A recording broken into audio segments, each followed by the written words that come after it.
pekerjaan. Tapi prinsip bahwa sesuatu yang dimulai, sesuatu yang kita mulai di luar, itu pasti ada satu jalan yang membuat kita tahu nomor duanya ketika kita memulai nomor satunya. Jadi jangan pernah semua jalan akan terbuka. Iya. Begini, kalau kepala pasti ada otak.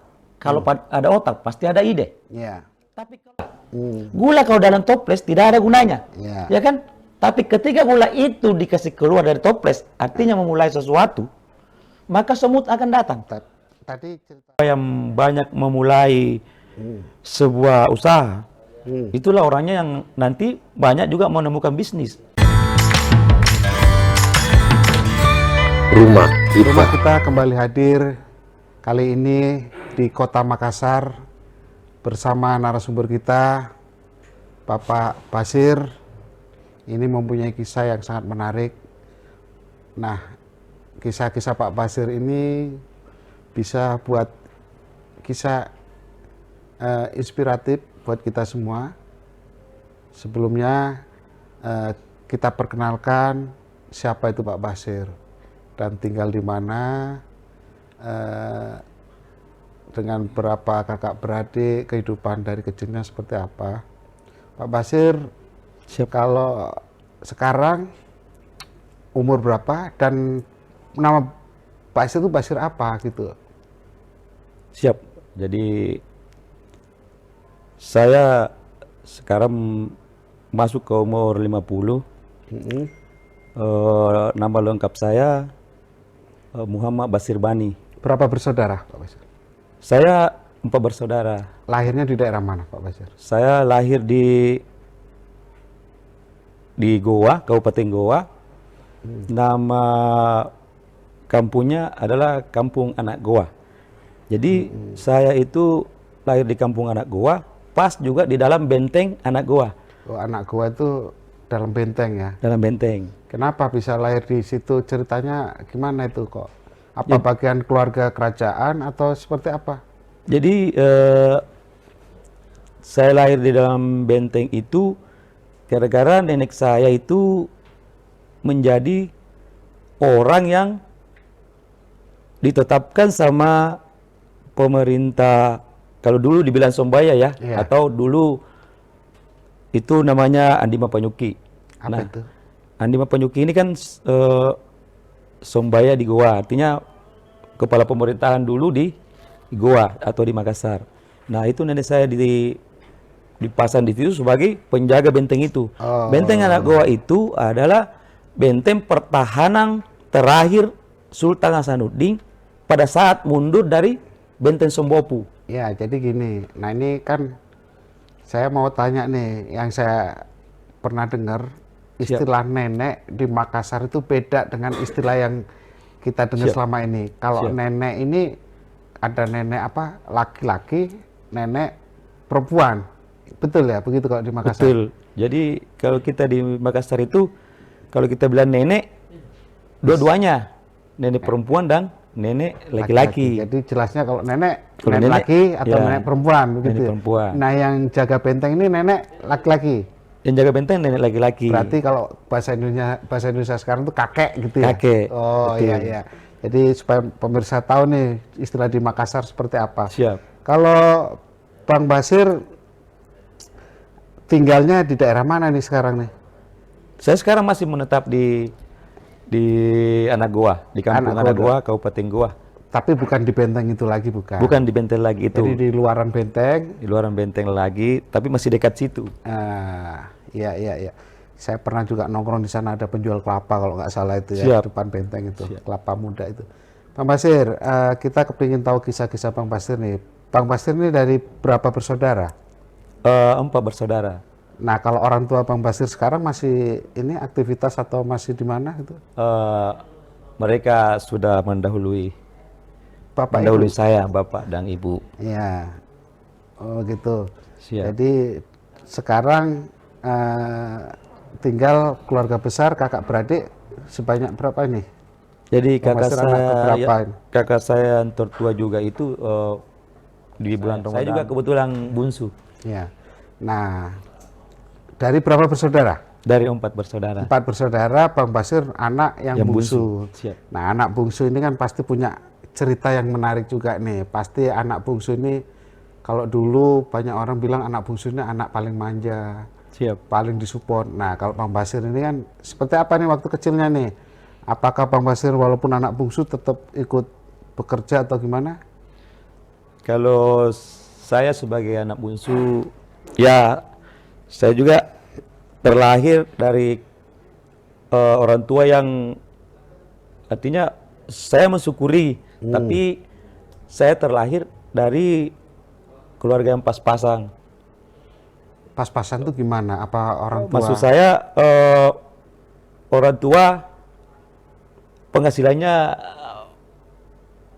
kalau yang didapat hari ini itulah yang dimakan dan habis hari itu juga. Artinya besok harus bergerak lagi Hasil hari ini untuk makan hari ini. untuk makan hari ini. Nah, itu untuk satu keluarga ya. Untuk satu keluarga, karena orang tua saya itu Apa tuh pekerjaannya? Kalau pekerja orang tua itu cuma bertani. petani ini punyanya sendiri atau penggarap? Itu pun penggarap.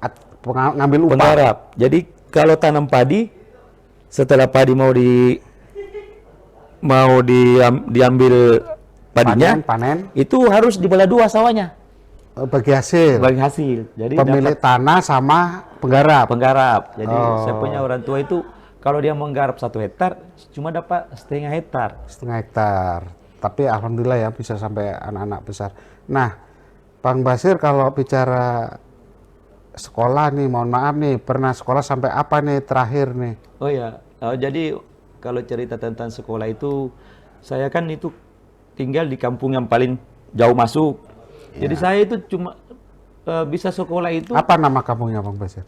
kampung anak goa, Anak gua ya. anak goa. Jadi saya itu yang namanya sekolah, saya kayak apa ya, kayak secara kebetulan aja Pak. Pakai sepatu nggak zaman dulu sekolah? Enggak, pakai sandal. Jadi Pakai saya sandal. sebetulnya waktu kalau bercerita tentang sekolah, saya itu waktu kecil mengembala kerbau. Pas orang mau masuk sekolah, kebetulan ada teman lewat pakai putih merah.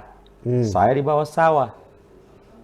Saya tanya teman, kamu mau kemana? Dia bilang, kamu tidak pergi sekolah. Saya bilang, saya tidak didaftar. Waktu itu dia bilang, ayo Mi kita ke sekolah, tidak usah ganti baju. Jadi saya tidak pakai sandal ke sekolah. Ya, Sampai di sekolah itu saya tidak ada nama. Jadi saya juga tidak dipanggil masuk kelas. ini tamu nggak diundang di sekolah. Tamu tak diundang. Jadi saya memang sekolah secara kebetulan. Iya, iya, iya. Waktu itu kepala sekolah nemu saya di luar sekolah. Ya. Dipanggilnya saya masuk, singkat kata lalu disitulah saya Disuruh sekolah. masuk sekolah akhirnya. Kayak cerita film aja. Ada yang sekolah, ada yang ngintip-ngintip lalu Siap. suruh Jadi sekolah saya gitu ya. ngintip-ngintip, Oh, tapi gitu. ditemukan sama kepala sekolah. Ini terus waktu SD punya kisah nggak? Kan kalau orang dulu ini mentalnya beda dengan anak-anak sekarang ya. Anak-anak dulu dengan sekarang. Kalau dulu anak-anak itu kecil aja sambil sekolah sambil bekerja. Siap. Pak Basir ngalamin nggak itu? Ngalamin. Jadi saya selama saya sekolah 6 tahun di SD itu ada kalanya saya sekolah sambil gembala kerbau, sekolah sambil bertani, bantu orang tua, bahkan sekolah sambil jadi kuli bangunan. Iya. Itu selama 6 tahun. Jadi tentang apa yang saya lewati, yang namanya pekerjaan itu memang banyak. Ya kalau cerita masa itu saya percaya karena saya zamannya sama dengan Pak Basir. Siap. Artinya kecil aja kita udah bekerja ya. Betul. Ya itu ini kan kita harus sampaikan ke generasi muda bahwasanya zaman kita dengan zaman sekarang Siap. itu sangat berbeda. Sangat berbeda. Nah, kita kecil-kecil sudah bekerja. Sudah Memang bekerja. beda. Nah, artinya di situ mental kita sudah ditempa. Harapan kita jangan sampai anak-anak muda ini patah semangat ya. Betul. Bang Basir kalau setelah tamat SD sempat sekolah SMP SMA? Setelah tamat SD, saya tempat sekolah sampai kelas 2. Kelas 2 Kelas 2 SMP. Eh, Di kelas 2 SMP, keadaan memaksa untuk berhenti. Karena apa nih? keadaan ekonomi, Nggak mampu bayar. ya sepatu sudah robek. Hmm. Itu pun sepatu itu saya pakai ke SMP itu sepatu yang dari SD. Jadi ada sepatu plastik dulu itu strap yang Ingat, plastik, ingat. strap Ya. biru, merah, Kayak kuning kayak. mirip sepatu bulu tangkis tuh, Ya. tapi plastik gitu ya. Itu kalau sepatu itu sudah berkali-kali saya cat. Saya pakai cat sepeda. Ya, ya, ya. Jadi kalau kesannya baru terus. ya, bukan Pak. Kan kalau orang mau masuk pramuka harus sepatu hitam. Padahal sepatu itu ada kan sepatu putih. Oh, betul. Saya cat pakai cat sepeda menjadi hitam. Jadi Itu yang dipakai lagi naik di SMP. ini lucu Tapi di banget. SMP saya harus jalan kaki itu sekitar 7 kilo setiap hari. Saya pakai itu Hari sepatu. pulang pergi berarti 14 kilo. Robeklah si sepatu ini. Tapi pada saat robek sepatu ini, ya seperti terpaksa harus berhenti sekolah. Karena kan dari orang tua juga tidak ada, dari saudara juga tidak ada. Jadi Ini orang tua masih masih hidup. Masih hidup ya? Masih hidup. Tapi kan tidak boleh kita memaksa orang tua. Iya, saya tahu mental-mental Ya, anak-anak dulu betul. tidak mau merepotkan orang tua. Tidak mau. Iya kan, karena paham orang tua susah. Paham. Jadi kita juga selama dari kecil kita bekerja keras, itu membuat kita paham kehidupan, Iya. tidak memaksa orang. Artinya mental kita Ya, terbentuk. mental sudah terbentuk. Alami ya. Betul. Iya. Pak Basir, waktu habis kelas 2, Siap. anak-anak kelas 2 itu kan berkisar umur 12 tahun, Ya. ya kan, 10 tahun, 11 gitu ya. Betul. Nah, itu kan apa yang dilakukan Bang Basir nih, sekolah nggak lanjut? Oh, jadi waktu saya putus sekolah di kelas 2 itu lanjut ke kuli bangunan. Kerja. Kerja kuli bangunan. Waktu itu Ya. saya belum bisa mikul semen 1 sak. Nggak Jadi mampu. saya juga banyak ditolak itu. Cari Karena nggak kerja. mampu atau apa? Nggak mampu mikul, kan masih Iya, kecil, kita iya. masih kecil. Jadi saya belum mampu mikul, artinya mau kerja kuli bangunan pun masih jadi pengemis. Tidak semua orang mau Minta terima. kerja itu kayak pengemis gitu ya? Ya, karena tapi kalau saya tidak diterima di tempat ini, saya pindah aja kan. Iya. Itu yang Akhirnya kerja di kulinya. akhirnya kerja di kuli. Apa Saya nih bekerja kulinya? kuli bangunan itu 7 tahun. Tapi kulinya kalau tadi kan ngangkat semen aja Semen. belum mampu. Apa ini, ngaduk semen atau Jadi apa? selama 7 tahun itu saya kerja sebagai kuli, itu saya sudah kuasai semua masalah bangunan. Jadi saya waktu itu saya merasa kalau bangunan, saya kayak sudah masuk ke, saya sudah tahu semua lah Iya. tentang bangunan selama jadi kuli. Jadi singkat kata, saya menjadi kuli 7 tahun, kemudian masuk 1 tahun menjadi tukang, 1 tahun jadi tukang, saya sudah jadi pemborong. Borong upah ini, upah Murah. bangunan. Jadi saya sudah waktu pemborong itu saya sudah langsung berdiri. Biasanya saya berdiri di pekerja saya itu sekitar 50 orang saya kasih kerja. Kayak sudah Itu di bisa. usia berapa Pak Bang Basir? Itu sekitar di usia 18. 18 sudah berani borong? Sudah berani borong. Karena Itu saya faktor tidak menyerah. Iya. Borongnya borong apa nih? Perumahan atau borong ruko, bangun ruko atau apa ini? Jadi saya memborong itu yang berbentuk mau perumahan, Iya. mau rumah pribadi, mau jembatan. Karena begini, prinsip saya pada saat itu, saya harus mengatakan saya bisa pada saat orang tawari saya pekerjaan. Belum tentu tahu kerjaan itu Belum ya? tahu pekerjaan, tapi prinsip bahwa sesuatu yang dimulai, sesuatu yang kita mulai di luar, itu pasti ada satu jalan yang membuat kita tahu nomor 2-nya ketika kita memulai nomor 1-nya. Jadi Berarti- jangan pernah mengatakan saya tidak bisa. Ya, itu yang saya tarik kesimpulan sementara ini, bahasanya jangan ada kata kita tidak bisa. Jangan pernah ada Berarti- kata tidak bisa. Walaupun nanti mikir di belakang. Karena pada saat kita memulai, itu semua jalan akan terbuka. Iya. Artinya gini, kita kan nggak bisa nih Bang Basir, tapi kan jawab bisa selalu. Baru kita bisa. berpikir, Betul. ya konsultasi atau cari ilmu apa untuk menyelesaikan pekerjaan itu. Iya, Kan? karena begini, Berarti mohon maaf nekat, ya, nekat juga ya ini. harus nekat. Mohon maaf ya. Jadi begini, kalau kepala pasti ada otak. Kalau ada otak pasti ada ide. Iya. Tapi kalau tidak dimulai, apa gunanya otak, kapan lagi? kepala, ide? Biar Ya, selaras dari gunanya. ya, antara otak, Ya. ide, pikiran, tenaga. Betul. Harus selaras semua. Harus itu. selaras. Sama juga gula. Gula kalau dalam toples tidak ada gunanya. Ya. Ya kan? Tapi ketika gula itu dikasih keluar dari toples, artinya memulai sesuatu, maka semut akan datang. Tadi cerita Bang Basir kan dari kelas 2 SMP Betul. sampai sekarang nggak pernah lanjut nih. Nggak pernah lanjut. Nggak lanjut. Nggak Tapi orang sukses dari kelas 2 SMP kan. Betul. Nah, Bang Basir, saya mendengar cerita-cerita nih. Ternyata Bang Basir itu, kalau saya perhatikan modal nekat juga ya. Nekat sekali. Nekat, belum paham aja, yang penting bisa. Yang penting Baru mikir bisa. belakang, ya Betul. kan? Kalau Bang Basir mulai bisnis properti atau bergerak dari properti, itu dimulai dari mana? Karena properti ini kan harus punya modal, Siap. harus punya modal tanah, ya kan, punya modal untuk membangun. Siap. Nah ini Bang Basir gimana kok bisa bangun itu? Kok Oh, bisa ya. bisnis properti itu? Jadi sebetulnya siapa yang banyak memulai sebuah usaha, itulah orangnya yang nanti banyak juga menemukan. Jadi tergantung siapa yang banyak memulai.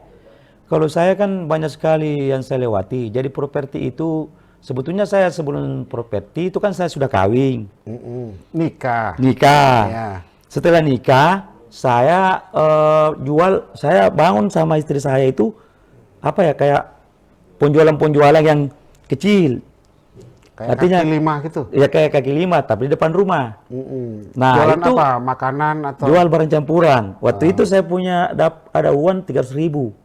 Itulah yang jadi modal. Itu jadi modal. Lalu kemudian singkat cerita, karena tekunnya saya, waktu itu juga saya sudah jual barang campuran walaupun dengan modal 300.000. Waktu itu saya tambahin dengan menjadi tukang ojek untuk tambah modal. Sehingga kata jualan saya itu menjadi grosiran. Istri jualan di rumah, Ya, saya keluar ngojek. ngojek, tambah Betul. modal. Tambah modal. Terus tidak lama menjadi Grosiran. grosiran. Beli tanah itu waktu itu 7 are.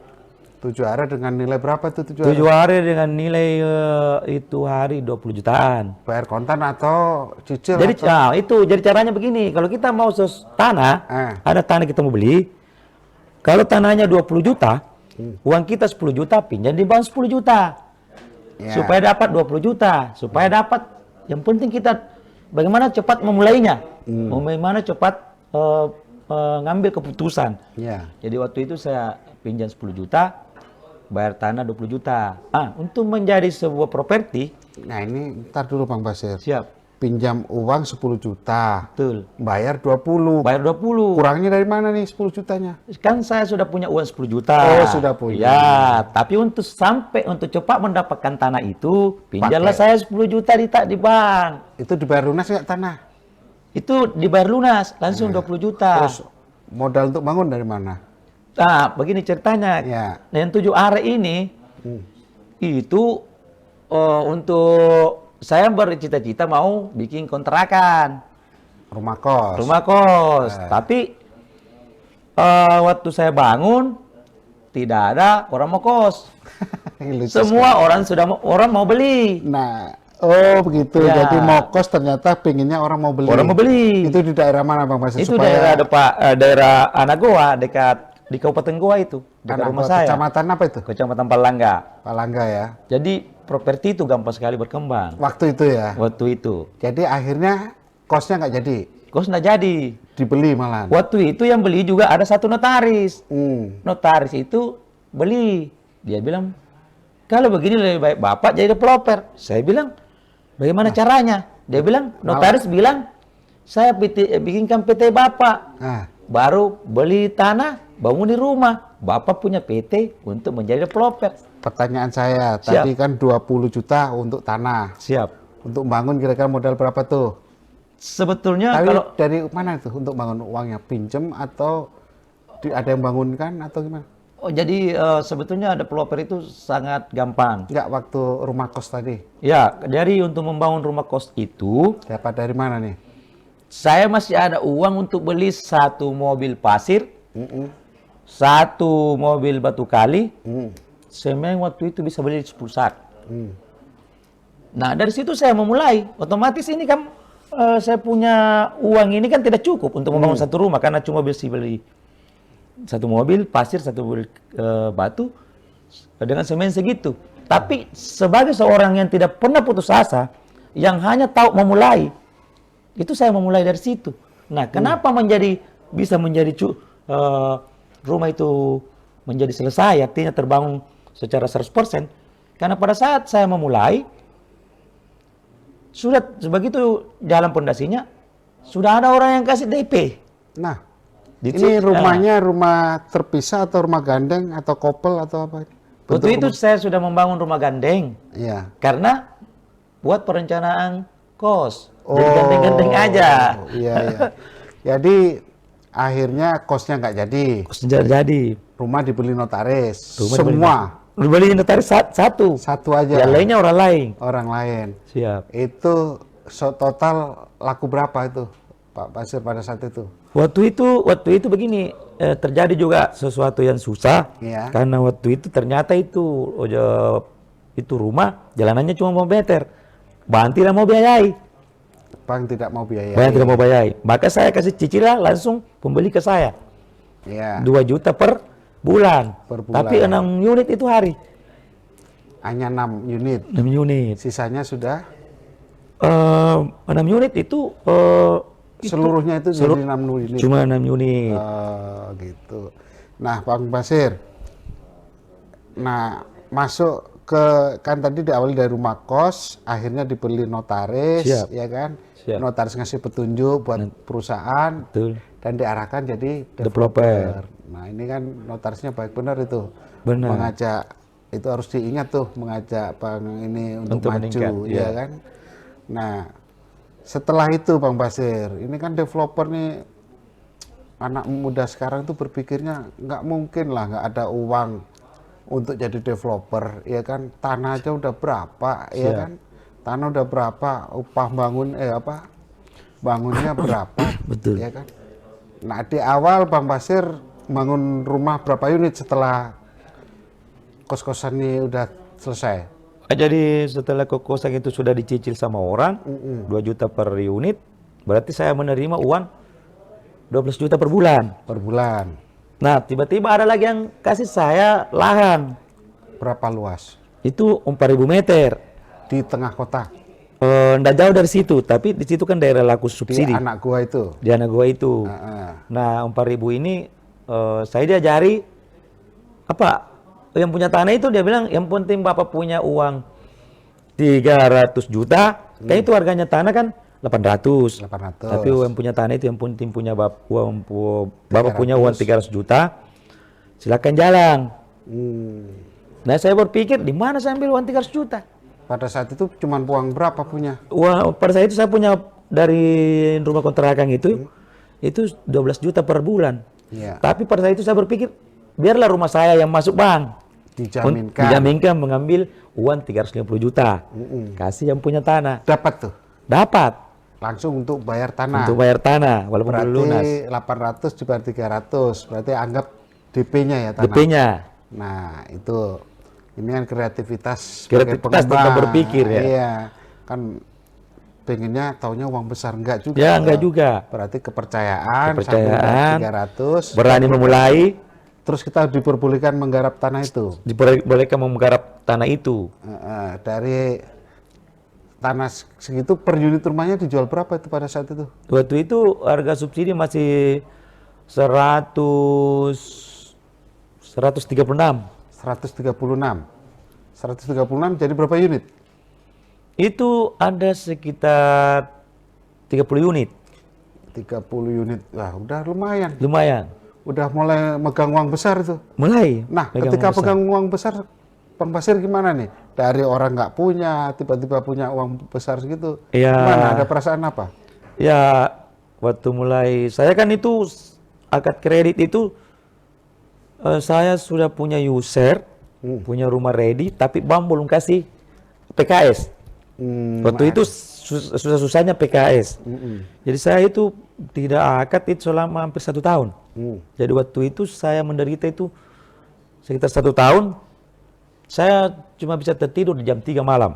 Gara-gara tidak bisa akad. Mikir ya. Mikir. Terjadi beban ya. Terjadi beban. Resiko, Ya, resiko pengusaha kan begitu. Ya. Bang Basir kan dari rumah terus megang 3 miliar lebih. Pasti ini kan untuk apa lagi nih usaha ini. Nah, Abang kan pendidikan aja rendah, ya kan? Siap. Tapi hebat sekali nih bisa mengelola duit yang segini. Nggak semua orang loh Bang bisa begini, Siap. ya kan? Nah, kelanjutannya setelah rumah itu habis, abang kemana lagi nih? Jadi kalau kita developer itu artinya ketika kita sudah mampu membangun sebuah kepercayaan, baik itu kepercayaan dari bank, kepercayaan dari manapun, itu sebuah usaha tidak pernah bisa berhenti lagi selama kita menjadi orang jujur, menjadi orang yang bekerja keras, usaha tidak pernah jatuh. Jadi saya sekarang itu sudah 5 titik, 4 titik rumah subsidi, 1 titik rumah komersil.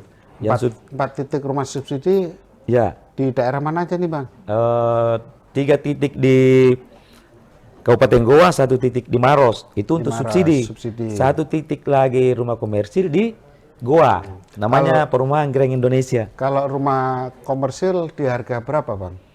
Saya rumah komersil di harga 800 jutaan. 800 jutaan, 500 Sebenarnya ada kenikmatan ketika kita membangun rumah subsidi Bang. Siap. Karena apa? Rumah subsidi itu kan saudara-saudara kita yang yang penghasilan juga pas-pasan Bang. Siap. Sama dengan masa lalu Abang. Ya. Ketika teman-teman menerima rumah KPR bersubsidi, kebanggaan Abang apa itu? Bisa membantu masyarakat kecil Ya, dapat rumah. jadi saya sering biasa kadang-kadang saya ada menetes air mata kalau saya pikir dari perjalanan hidup yang dulu pas-pasan, kemudian tiba-tiba berlebihan. Iya. Jadi dengan itu saya sekarang itu berbagi beras setiap Jumat. Jadi Setiap Jumat. setiap Jumat saya bagi 120 karung. Untuk ke siapa Bang? Jadi saya ngumpulin nenek-nenek yang 60 tahun ke atas untuk setiap minggu saya kasih. Nenek-nenek yang sudah nggak Ya, mampu kerja ya. mampu bekerja, itu tersebar di 5 kampung di dekat rumah saya. Iya.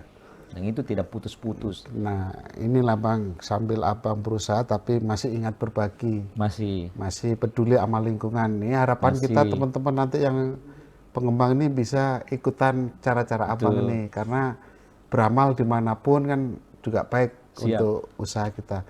Bang, tetap harus berkarya dari Abang yang tadi modal keberanian tadi. Saya pikir ini nanti bisa inspirasi buat anak-anak muda kita supaya nanti kedepannya anak-anak muda itu ya jangan patah semangat, mental harus dibentuk, dan modal itu akan datang ketika kita memulai. Betul. Nah, ini sebelum saya tutup, apa ngasih tip deh ke anak-anak muda nih? Kira-kira apa nih ke anak-anak muda? Oke, jadi pesan-pesan saya mau mengatakan bahwa di setiap orang itu ada ide. Ide ya? Setiap orang ada ide, tapi tidak semua orang memulai. Sehingga tidak kelihatan idenya. Jadi semua orang bisa. Berarti ide nggak bermanfaat ya? Ide tidak bermanfaat kalau tidak dikeluarkan dari kepala. Artinya tidak memulai sesuatu, berarti tidak ada juga apa-apanya. Padahal semua orang bisa. Berarti kalau punya ide lakukan gitu. Punya ide lakukan. Ya, jangan takut. Dan ide itu dari Tuhan itu per menit. Ide itu per menit dari Tuhan. Itulah manusia. Lewat dari kepala, itulah manusia lewat kepala. Tapi kadang-kadang 1 bulan didiamin. Nggak dilakukan. Percuma berarti. Oh iya. Jadi ide itu per menit. Ya. Jadi sebenarnya kalau saya ambil kesimpulannya, Abang itu sederhana banget ngomongnya, ide itu jangan dibiarkan, lakukan. Ya, artinya jangan bermimpi terus tapi lakukan. Ya, terima kasih Bang. Ini kalimat-kalimat Abang ini membuka anak-anak muda supaya ikut jejak Abang nih.